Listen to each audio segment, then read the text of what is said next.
Então, pessoal, dando seguimento aos nossos estudos, a gente vai falar um pouco do armazenamento de energia no capacitor, certo? Entre outras coisas.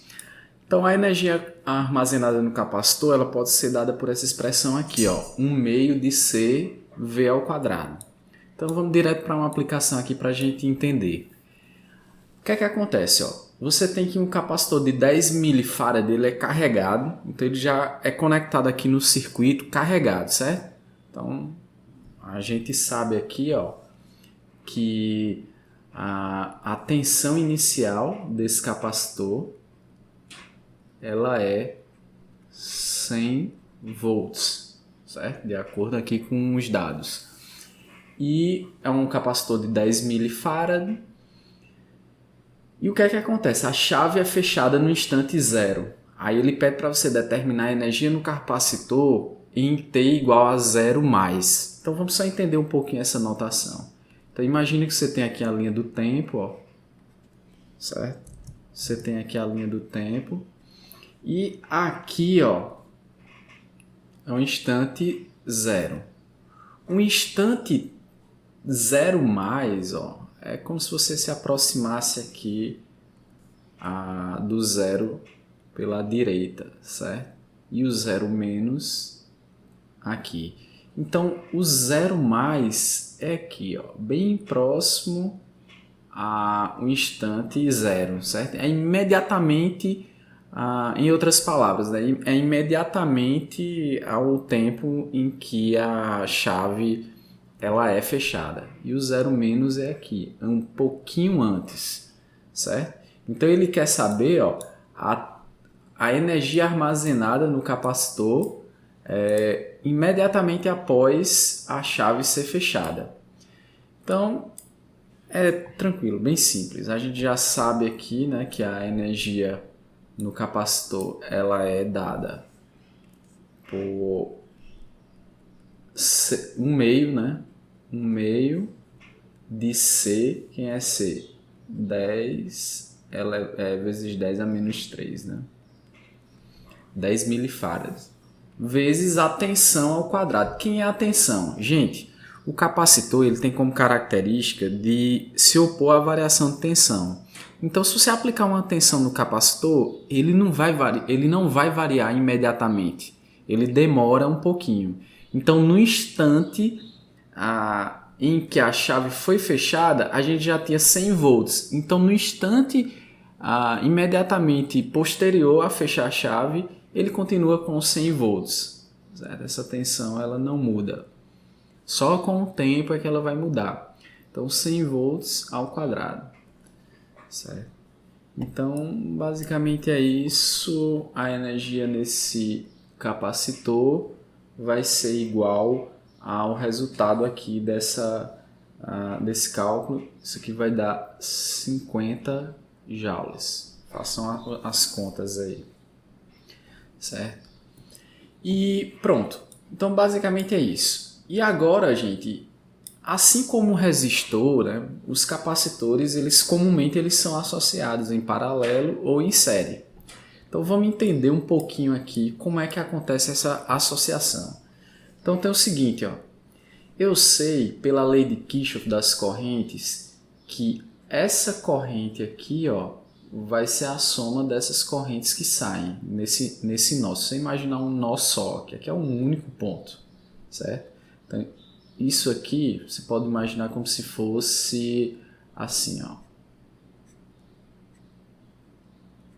Certo? A corrente entrando aqui, nesse ponto, e se dividindo para cá, para cá e para cá. Então, a corrente que entra é igual à soma das que saem. E 1 mais, e 2 mais, e 3. A gente sabe também que a corrente N no capacitor M é C dV dt. Certo? Então a gente já tem aqui essas duas informações que nós já vimos isso aí. Então se você pegar aqui, ó, I vai ser igual a C1 dV. Ó, eu não vou colocar V1 ou V2, V3, porque como os capacitores eles estão em paralelo, as tensões neles são iguais, certo? Então, V1 é igual a V2, que é igual a V3, que é igual a Vn.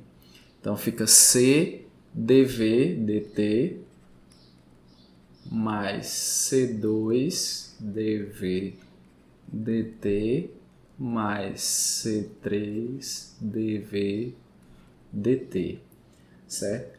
Daqui, gente, você pode ver que eu posso colocar em evidência essa tensão aqui, certo? Então eu posso escrever assim, ó, C1 mais C2 mais C3 que multiplica dV dt, certo? Então, o que acontece é o seguinte, né? Que se você imaginar aqui, ó, isso aqui é a soma dos capacitores lá que estão em paralelo, certo? Então, eu vou ter aqui, ó, isso aqui vai ser igual a CP, que são os capacitores em paralelo, dV dt, certo? Então, como são constantes aqui, eu posso somar esses valores aqui, certo? Em outras palavras, capacitores que estejam aqui em paralelo, o capacitor equivalente vai ser a soma deles, certo? A soma dos capacitores que estiverem em paralelo. Aí, aqui eu tenho 3 capacitores, mas eu poderia ter N capacitores, certo? Então, de uma forma geral, eu posso ter o seguinte, né?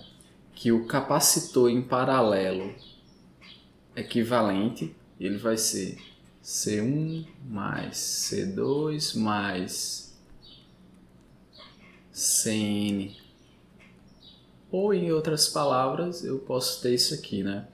O somatório de N igual a 1 até N, né? Que é o meu capacitor, Cn, certo? Então, basicamente, é somar os capacitores que tiverem em paralelo. Veja que é diferente do resistor, né?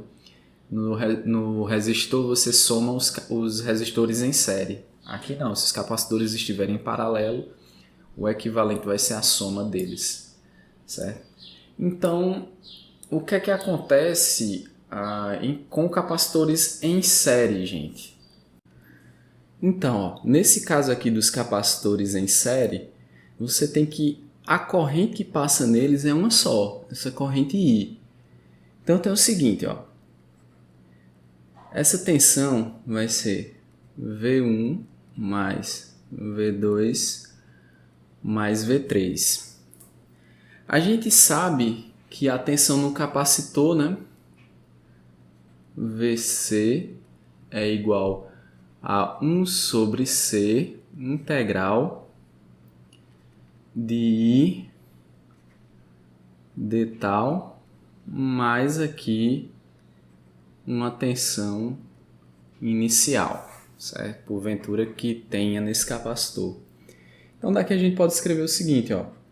V vai ser 1 sobre C1 integral de I de tal, lembrando que I é igual para todos os capacitores, mais uma tensão inicial aqui, que porventura tenha. Pode ser que seja igual a zero, pode ser que não. Mais 1 sobre C2 integral de I de tal mais V2 mais 1 sobre C3 integral de I de tal mais V3, certo? Então o que é que acontece, ó? Então você pode colocar essa corrente em evidência. Então vai ficar assim, ó. V vai ser igual a 1 sobre C1 mais 1 sobre C2 mais 1 sobre C3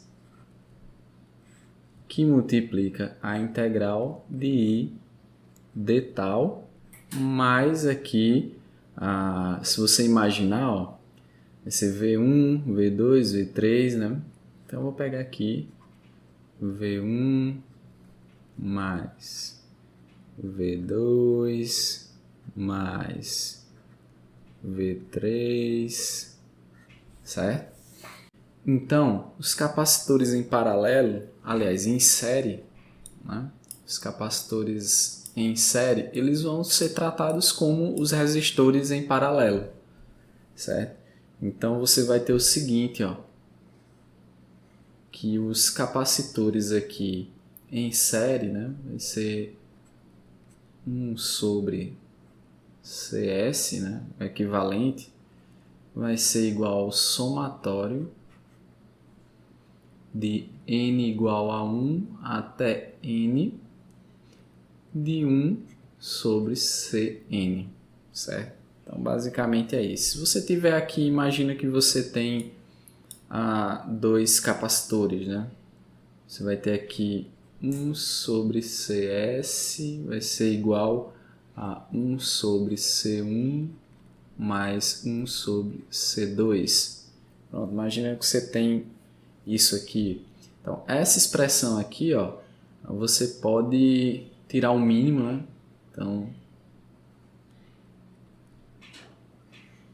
pegar o mínimo aqui, CS, C1, C2, CS, C1, C2. Então, aqui vai dar C1, C2, aqui vai dar CS,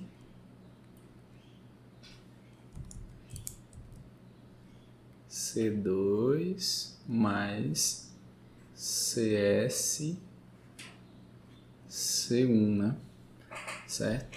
Então, daqui, ó, eu tenho que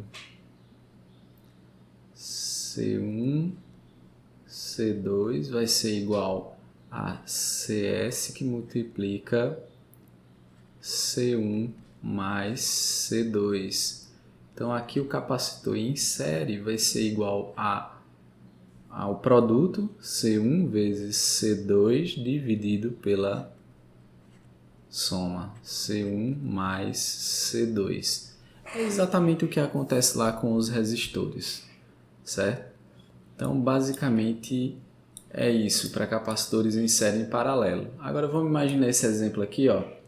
Então, ele pede para você determinar a capacitância, sendo que os capacitores são todos de 2 mF, e você tem tensões iniciais aqui para cada capacitor, né? No caso, V1, esse aqui ele tem 10 volts, e V2 e V3 tem 20. Eles estão em paralelo, né? Então tem a mesma tensão. Então, ó, como é que eu posso fazer aqui? Imagina, a gente já viu que capacitores em paralelo é equivalente à soma, né? Então, eu vou ter o seguinte, ó. Os capacitores em paralelo equivalente vão ser de 4 mF, porque são 2 de 2 mili. Certo? Aí, a tensão nesse capacitor aqui, ó, ele é de... Como estão em paralelos, as tensões são iguais, né? Então eu vou ter uma tensão de 20 volts também nesse capacitor aqui, CP. Pronto. Então vai me restar aqui um capacitor equivalente em série com C1. Então eu vou ter aqui o capacitor equivalente, vai ser quem? Vai ser dois capacitores em série, né? Então vai ser C1 vezes CP dividido por C1 mais CP, certo? Capacitores em série, a gente faz dessa forma. Então vai ficar 2 vezes 4 dividido por 2 mais 4. Então isso aqui vai me dar aqui um capacitor de 8 sobre 6 mF. E a tensão do capacitor equivalente, né? A tensão vai ser quem? A tensão inicial vai ser quem? A tensão desse capacitor mais esse, né? Então vai ser a tensão de CP, que é 20, porque eles estão em paralelo, né? Então o capacitor equivalente vai ter a mesma tensão, 20. Mais essa tensão aqui, ó, que é de 10. Então eu vou ter aqui uma tensão inicial do capacitor equivalente de 30 volts, certo? Basicamente é isso.